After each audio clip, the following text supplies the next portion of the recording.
people like Andrew Tate who were brought back, who were previously banned for things like hate speech. Do you think you prioritize freedom of speech over misinformation and hate speech? Well, who's to say that something is misinformation? Who's the arbiter of that? Is it the BBC? You're literally asking me? Yes. Well, no, you are the arbiter on Twitter, because you own Twitter. Yes, I'm saying, who is to say that one person's misinformation is another person's information? But you accept that misinformation can be dangerous, that it can cause real-world harms, that it can potentially cause... Yes, and the point I'm trying to make is that the BBC itself has, at times, published things that are false. Do you agree that that has occurred? I'm quite sure the BBC have said things before that turn out to not be true. Right. In its, whatever it is, 100-year history, I'm quite sure. Yes. Even if you aspire to be accurate, there are times when you will not be. We've spoken to people very recently who were involved in moderation, and they just say there's not enough people to police this stuff, particularly around hate speech in the company. Is that what hate speech speech are you talking about? I mean, you use Twitter, right? Do you see a rise in hate speech? I mean, but just a personal anecdote. Like, what do you? I don't. Personally, for you, I would see I get more of that kind of content. Yeah, personally, but I'm not going to talk to the rest of for the rest of Twitter. So you see more hate speech personally? I would say I would see more hateful content in that. Content you don't like, or hateful? What do you mean to describe a hateful thing? Yeah, I mean, just content that will solicit a reaction, something that may include something that is slightly racist or slightly sexist, those kinds of things. So you think if something is slightly sexist, it should be banned? No, is that what you're saying? I'm not saying anything. I'm saying. Well, I'm just curious. I'm trying to understand what you mean by hateful content, and I'm asking for specific examples.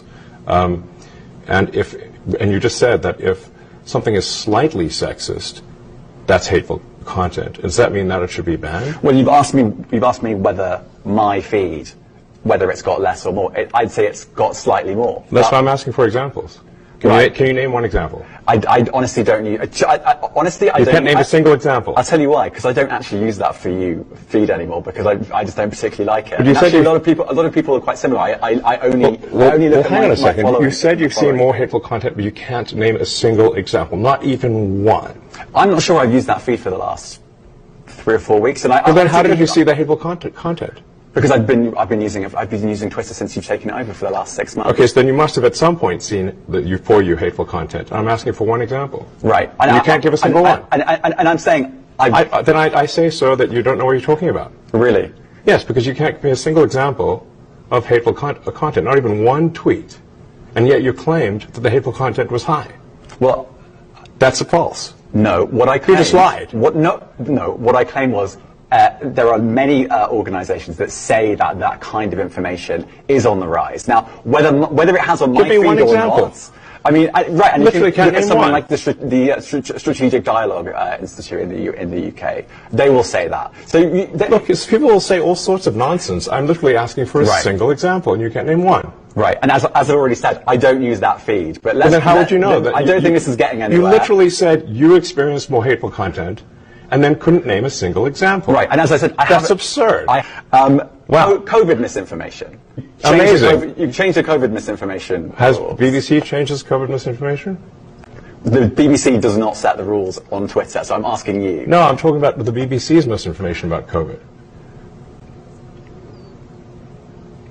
I'm literally asking you about, you changed the labels, the COVID misinformation labels. There used to be a policy, and then it disappeared. Why do that? Well, COVID is no longer an issue. Does the BBC hold itself at all responsible for misinformation regarding masking and side effects of vaccinations, and not reporting on that at all? And what about the fact that the BBC was put under pressure by the British government to change its editorial policy? Are you aware of that? This is not an interview about the BBC. Oh, so you thought it wasn't?